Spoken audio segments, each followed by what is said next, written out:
how to start videos anymore. But I also don't know how to talk to people in general. Like, I don't have an outside voice. If you're not one of the 2 people that I've spoken to every day for the last year, I'm like vibrating with tension, trying to keep myself from oversharing. You're in here. How did you get in here? Okay, you can come in. Come on. Yowling. Hello. Hi, can I have a kiss? Can I have a kiss? No kiss? I haven't done a traditional vloggy vlog in a while. I've tried to do more produced, coherent videos for, I don't know, a lot of reasons. I was in university and I didn't have any time. And I was also quite worried that nobody would take my writing seriously if I just sat in front of a camera and talked to myself like a loon. I don't care anymore. This is fun. Oh my god. Excuse me. My honors thesis for UCLA was about the internet, which meant I spent a lot of time researching social media, among other things, and then I felt very strange and bizarro world and spectacle by Guy Debord about making videos of myself and talking to cameras. Whatever, we'll process that. I was also worried that I was a huge narcissist. Like, who am I to think that anybody would be interested in my bedroom ramblings? But I have a book coming out now, so we're leaning into the vanity. I have a book coming out. It is called Grocery List Poems. I am extremely proud of it. I'm really excited for people to read it. I am also terrified of speaking in public. It looks like we're gonna have an actual in-person release, which is really exciting. I will post information about it when it's available. But I am so scared of talking in front of people because I don't have an outside voice anymore.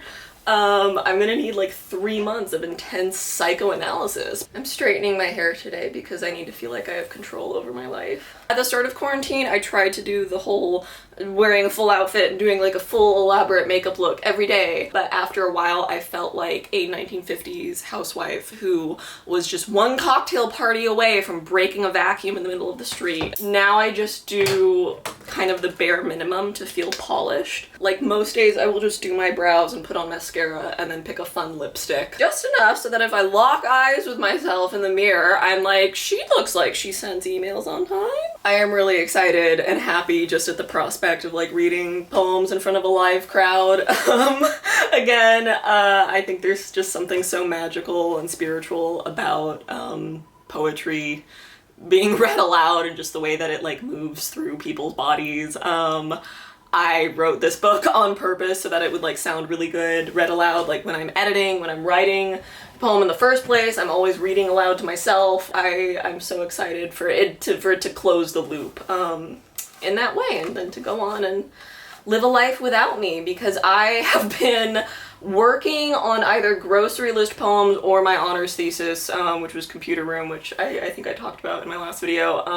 I've been working on like some major writing project nonstop for like the last 3 years, you know, and I assign myself these projects and I motivate myself and I love it and I love completing things and like growing as a writer and my craft and all of it, but like I don't, I feel a space opening up, and that feels nice. It feels so done and so finished, which is such a good feeling, and it's like kind of a new feeling for me, you know, as an emerging writer, to look at like a massive project and actually feel like I finished it, not that I submitted it in time. I am about to be so annoying with book promotion. You guys will wish I was having my mindfulness offline, no internet break again. This is basically as straight as my hair gets without professional. I don't really like the super stick straight look on me. I think it looks weird with my face. Also my hair, this is an illusion that only lasts like 3 hours. Bangs, bangs, bangs. I haven't had a haircut since February 2020 when I did Locks of Love. Oh, the sun's coming out a little, yay. This isn't really a hairspray, but we're gonna work with it. Okay, I got this straightening iron for detail work. This is the straightening iron that my mom would use on me as a kid. A lot of pain melted into this device. You know, when I no longer needed an older woman in my family to do my hair, I would still like try to straighten it a lot just because I thought it looked better that way. And I didn't know how to handle my normal hair. You know, when I finally did, when I started reading the right blogs and like learning what conditioners would actually work on me, I stopped straightening my hair for a really long time because I wanted to like, I don't know, detox my mind. And now when I straighten my hair, I know that it's just like one of many looks that I can do as opposed to some ideal or like the only way that my hair would ever look good. And that feels better. You know, it's a little bit of a journey for every Jewish girl, I feel. I have a lot of friends who just like shave their heads and we're done with it, and I respect that so much. I always like to wash my hands and then put on a face moisturizer on my hands before doing my makeup. I really like using the First Aid Beauty Ultra Repair Cream. It's really nice, it's really moisturizing, it doesn't have a scent, and it also is light enough that it, you know, sinks in properly, but not like I have slime on my hands all the time. Anyway, I really recommend it for your face as well as any other dry patches. It's also nice to put a little extra on your wrists or like Vaseline if you want to go the extra mile, because perfume will stick longer on moisturized skin. I do wear perfume every single day. I love it, and it's one of life's best sensual pleasures, and also because of how linked scent and memory are, and it like just changing my perfume every day. I have like a million samples from Sephora.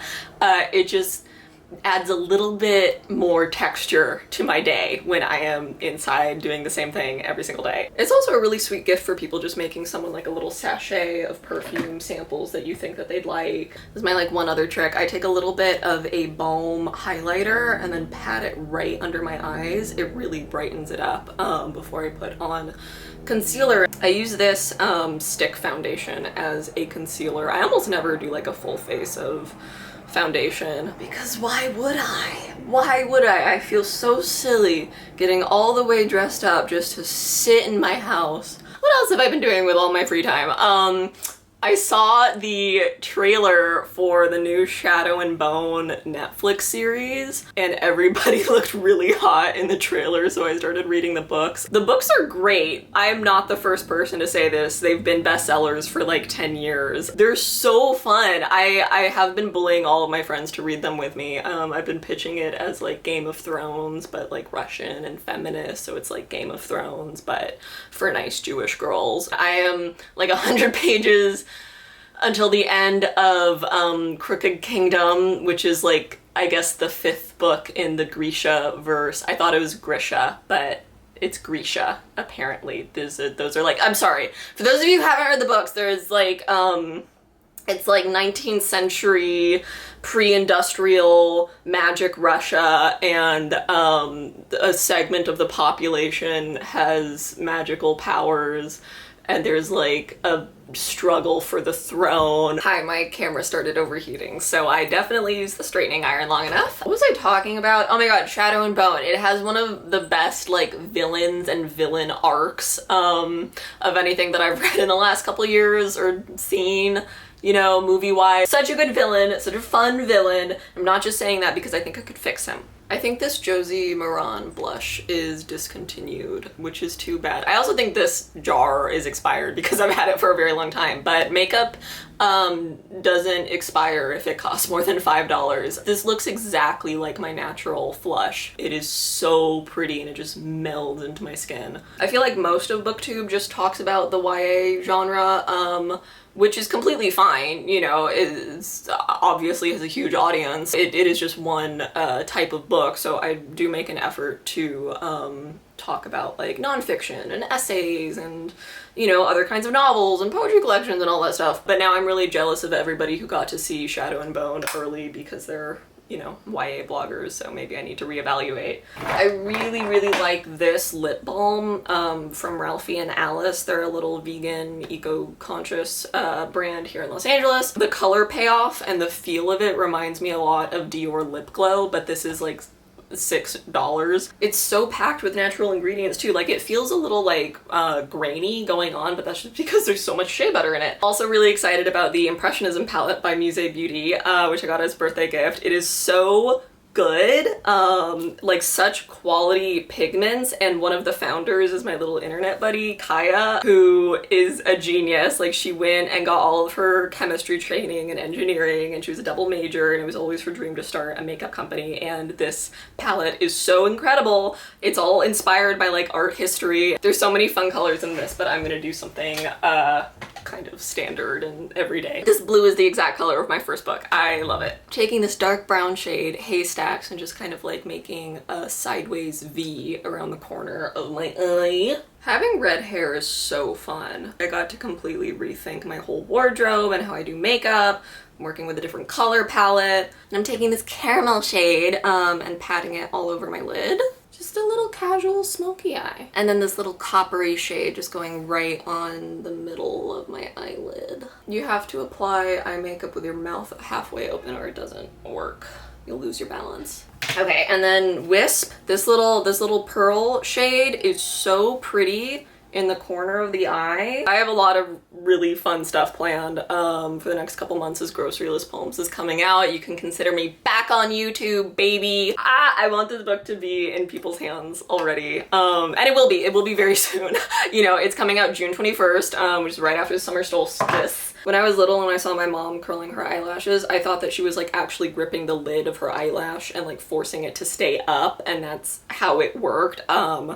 And I thought that until I was like 15. I had to educate one of my man friends on how it worked like a year ago. Maybe I wasn't so silly. It is a scary implement. Does look like a little.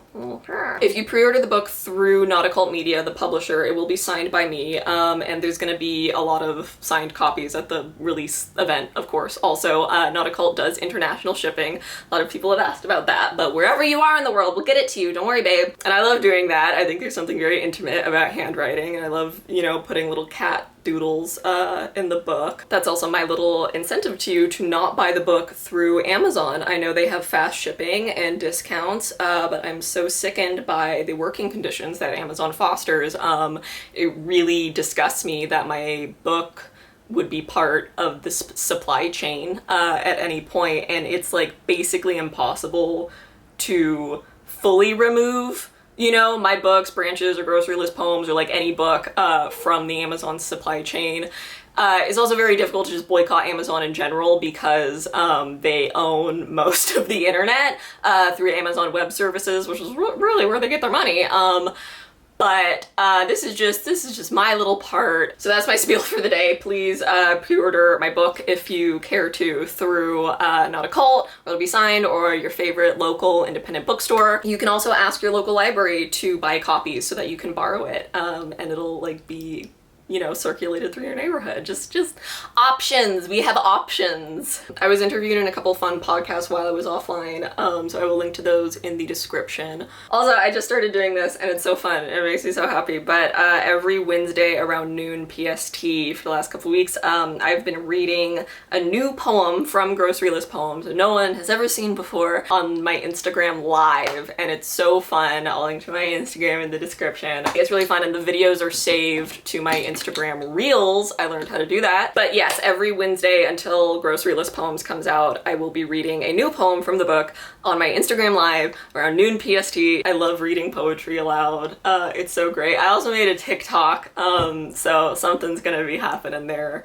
pretty soon. We're getting into it. We're getting into it. Also, if you want to write a review of Grocery List Poems for your book blog or zine or mag, or if you just print posters of it and put it up in your neighborhood, you can contact the publisher at the email listed in the description of this video, and they will send you an advanced ebook edition of the book. Thank you so much to anybody who's already pre-ordered it, or already contacted their librarian, or is just excited. Oh my gosh, I can't put into words how happy I am that this book is about to be real and physical and in the world.